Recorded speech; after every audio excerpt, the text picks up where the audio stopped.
Hi, Chris here from Inside the Recording Studio podcast. In this video, I'm going to go over the very basics of subtractive synthesis. If you're comfortable around synths and dialing in your own patches or editing patches, this video might not be for you. But if you're new to synths and you find them confusing and perhaps even a little bit intimidating, I'm going to give you some basic information that should get you going and hopefully start your journey of dialing up your own sounds. Let's dive in. So here we are looking at Retro Synth in Logic Pro 10.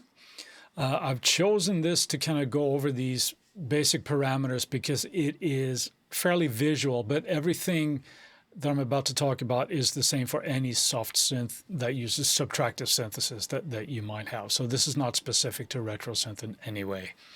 The first building block that we're going to talk about is the oscillator.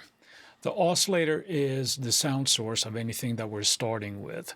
And we can have a few different shapes here, but talking about sound is difficult. So I'm going to play through these and you can listen to them to see what they do. I'm going to start with this triangle wave at the bottom here, and I'm set only to hear oscillator 2 at this point.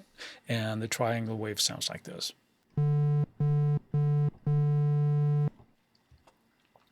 Next up is a sawtooth. Next we have the square wave. And with the square wave, we can adjust this a little bit so we get something called a pulse wave. And you're going to hear if I sweep in between these two how it drastically changes the sound.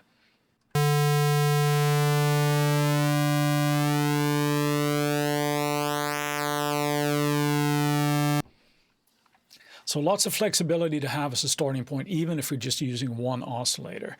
Now we obviously have two here, so we can blend in between these two using this slider. If I'm at the bottom here, I just have oscillator number 2. And I have the same wave on oscillator 1. So if I go to that one, it's going to sound identical. So the oscillators here, I'm going to blend between two sawtooths here, and if I have them here both mixed in, it sounds like this. Now to beef that up a little bit, what we can do is we can actually detune one of these, and just a little bit, I'm going to bring it either up or down, doesn't really matter, but I'm going to bring it up maybe about 10 cents, and listen to how that's going to thicken up the sound here. Now, if I go too far with this, it's just going to sound out of tune.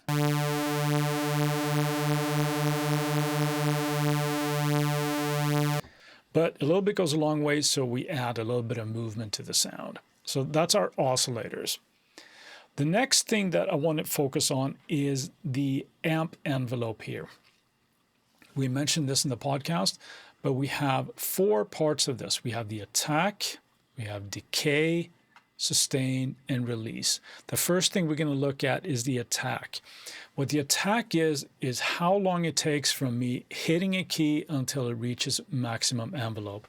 Now I have it set here just at 2 milliseconds just because I don't want any kind of clicking that can sometimes happen here, but it's essentially immediate. And I think my microphone is picking up me hitting the MIDI key here as well, so you can hear that as well. But it's now if I increase this value, you're going to hear a swell of the sound as I hit the key. So that's the attack. At the other end of the spectrum, we have the release. Now when I let go of the key, the sound dies right away. Now, if I increase this value, we're going to get a fade out of the sound as well. So it gets a little bit of a smoother release.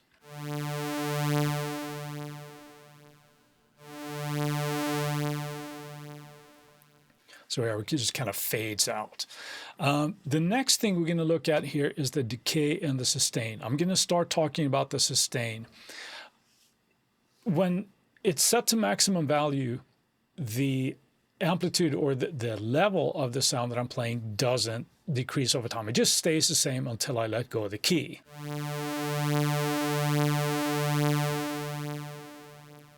Now, if I lower the sustain level, it's going to swell up and then it's going to come back down. I'm going to set it to a pretty drastic value here so you hear the difference.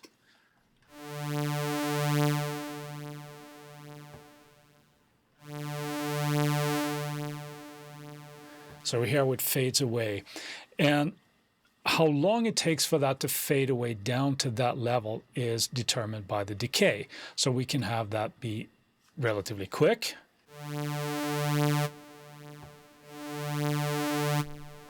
Or it can be longer.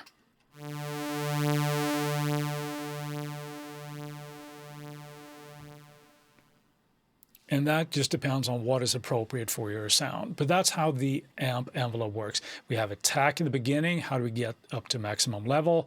We have a sustain level, which is a lower level. And then we have the decay time for how long it takes to reach that. And then we have the release, how long it takes for the sound to fade away once we let go of the key. Now, the third and last thing that we're going to talk about today is the filter.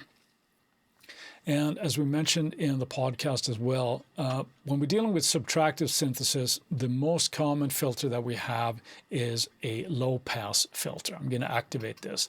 And if I just turn this on, you're not going to hear any difference. It's the same sound. I'm going to bring up this sustain level because it's bugging me a little bit. But now what we can do is essentially filter off high end with this. So if I lower the cutoff frequency here, you're going to hear how it's going to remove all the high frequencies, basically. Listen to this.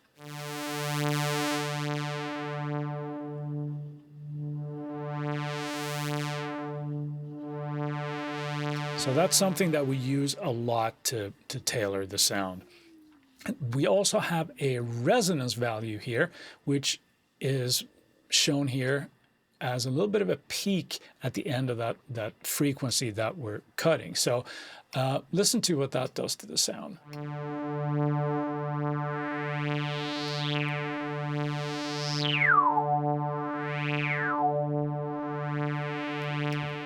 So that's something that we can use to great effect. You would hear that a lot in, aggressive, like 90s, like acid kind of music. That when you hear all those squelchy kind of.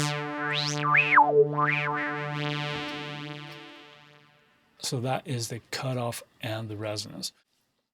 We haven't even talked about any kind of modifiers to control all of these other parameters. We can automate things within the filter, but these are just the basic building blocks that you have. We have the oscillators, we have the amp envelope, and we have the filters. And with that, we can start dialing in some relatively useful sounds with just those basic parameters.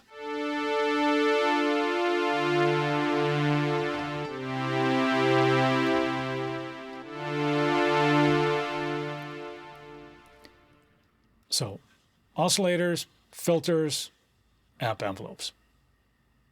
Thanks for watching, and as always, have an awesome day.